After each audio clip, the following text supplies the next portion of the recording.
here we've been given 20 centimeters or whatever, 20 units around the circumference. Okay, so 20 units around the circumference. We don't know the radius, but we know the radian, the radian measure is 4.5 radians. So we can do these problems as a fraction of circle problems. Okay, and we can say that 4.5 radians compares to the whole circle. This is my part, so I'm just going to write it here, part, whole. Well, my whole circle, normally it'd be, if we did degrees, it'd be degrees over 360, but a full circle is 2 pi radians. Okay, so we think of one full rotation on a unit circle, it's going to be 2 pi radians. Well, we know that that part to whole, well, this is a part circumference. Okay, 20 represents a part circumference. 20 units. And the full circumference is going to be 2 pi times r. 2 pi r. Well, we don't know the r, that's our x, so we just need to solve for x. In this case, because we're dealing with radians, it actually works out quite nicely. The pi's cancel out, and then we can solve for x. I'm just going to cross multiply. Okay, so we get approximately 4.44 units for our radius. I just want to double check that. Yeah, 4.44 is our radius. Okay, whatever units that is. Okay, so the key is using this fraction of a circle relationship. So I'm going to do the same thing here, arc length. So I know that my partial angle, okay, over 2 pi, that's my part whole is equal to part whole is 2 pi r, which is my circumference. Okay, again, conveniently the 2 pi's cancel, and the arc length works out to be 3.3 divided, or 3.3 times 2.5. Okay, so that works out to be, I think it's 8.25 or something like that.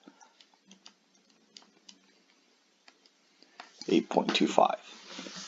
Okay, so that gives us an arc length of 8.25 units, whatever that is. Okay, centimeters or meters or whatever the units are.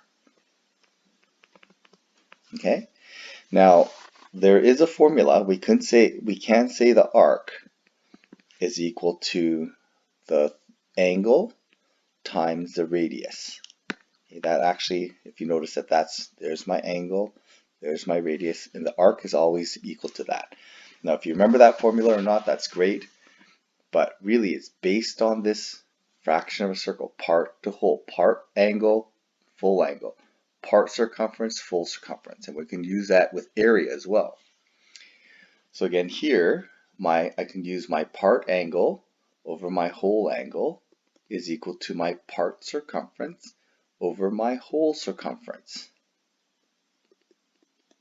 Okay, again, the 2 pi's cancel out, and we get theta times r equals the arc, or the arc divided by the radius is equal to my angle. So 5.4, or so 5 divided by 2.4 gives me 2.08 radians.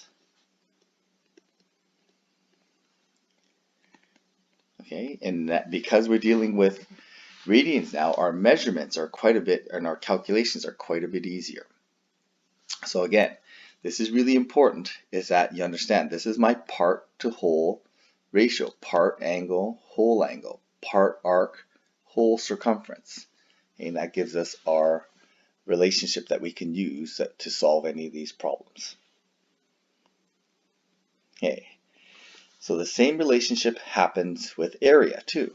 We can have part area, okay, and over whole area gives us a ratio of part angle, whole angle, part circumference, whole circumference. So here I want to solve for the sector area. So I've been given the arc as a part, and I've been given the radius. So I'm going to set my ratio like this. My part arc over my whole circumference, 2 pi r. Part whole. There's my whole circle. Okay, now this is not angles, this is circumference. So then I could solve for my angle, but I'm not going to bother. I'm just going to say my area, my part area over my whole area, which is pi r squared. Okay, now like I said, I could solve for my angle and then work out the fraction that way, but this fraction of part arc to whole circumference is equal to the part area to the whole area, right? This fraction circle, this fraction wedge is equal to this arc compared to the whole circle. Okay, so then conveniently the pi's again cancel out. We actually have one of these cancel out. There's actually quite a few things that cancel out here. So we're going to end up with 2.4 times 3.8 divided by 2. Okay, so we end up with 4.56 is my area. And I don't know what the units are here. I don't think I've written in units, so we're just going to put 4.56 units squared. Okay, so same thing here. I'm going to have my part area. Okay, that's my sector area over pi r squared. And that's going to be given over my part angle this time to the whole angle, which is 2 pi around the whole circle. Okay, so that the whole circle, whole distance around the unit circle represents my whole radian angle. So pi's cancel out. So I'm going to end up with cross multiplying this. I get 7 squared times 1.8. I get 44.1 units squared. Okay. So again, same thing here. We can just do my part whole. There's my sector area. I know that my sector area, the part area over the whole area is pi r squared. And we're trying to find the angle. So the angle, part angle over the whole circle angle. Okay, pi's cancel, so I end up with 40 over 25.